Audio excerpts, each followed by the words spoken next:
शेरू देर रात ऑफिस से अपने घर की तरफ जा रहा था और बहुत भूखा और थका होने के कारण बाहर से ही खा के जाने की सोचता है, पर देर रात होने की वजह से सारे दुकान बंद हो चुके थे। तभी शेरू को आइडिया आता है कि स्टेशन पे दुकान चालू होगा और स्कूटर भगाते हुए स्टेशन पे आ जाता है। आगे जाते ही शेरू को एक दुकान खुली हुई मिल जाती है। शेरू फटाफट समोसा खरीद के मजे से खाने लगता है और थोड़ी ही देर में एक छोटा बच्चा दूर खड़ा दिखाई देता है। शेरू उस बच्चे को हाथ हिला के मुस्कुराते हुए हाय बोलता है, पर बच्चा स्टेशन के किनारे जाकर गायब हो जाता है। शेरू को लगता है बच्चा पटरी पर गिर गया, इसलिए डर जाता है। शेरू दौड़ते हुए उसकी तरफ जाता है, इससे पहले कि कोई ट्रेन ना आ जाए। शेरू पहुंचकर नीचे पटरी की तरफ देखता है, पर वहाँ कोई नहीं दिखाई दे रहा था।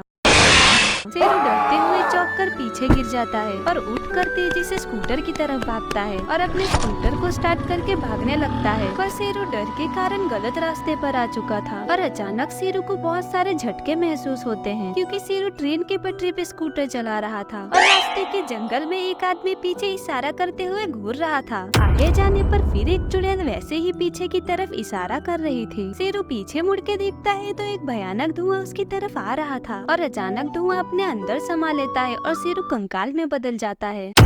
शेरू बाइक पर इंडिया टूर घूमने के लिए निकला था, पर राइडिंग करते करते लेट नाइट होने की वजह से नींद आने लगती है। तभी शेरू को दूर से एक छोटा सा गांव दिखाई देता है। शेरू उस गांव में आ जाता है, पर अभी भी बहुत नींद आ रही थी। शेरू एक घर का बेल बजाता है ताकि रुकने की जगह मांग सके, पर किसी के दरवाजा ना खोलने पर वही बाइक पर सो जाता है। लेकिन थोड़ी ही देर में चोरों की हवा बहनी स्टार्ट हो जाती है और देखते ही देखते भयंकर तूफान में बदलने लगती है और चोरों की बारिश भी स्टार्ट हो जाती है। पर शेरू सो ही रहा था, पर अचानक हवा से बाइक गिरने की वजह से नींद खुल जाती है। तभी सामने के रास्ते पे परछाई आती हुई दिखाई देती है। शेरू अपनी नींद भरी आंखों को मींचता है। तब शेरू को समझ आता है कि ये सपना नहीं है और डर जाता है। शेरू फटाफट अपनी बाइक स्टार्ट करने की कोशिश करता है। आखिरकार बाइक स्टार्ट हो जाती है और तेजी से फुल स्पीड में अपनी बाइक को भगाता है और तेजी से गाँव के बाहर निकलने की सोचता है। आगे जाते ही वो पीछे मुड़ के देखता है कि कोई उसके पीछे तो नहीं आ रहा, पर पीछे मुड़ के देखने पर वहाँ गाँव की जगह शमशान घाट था।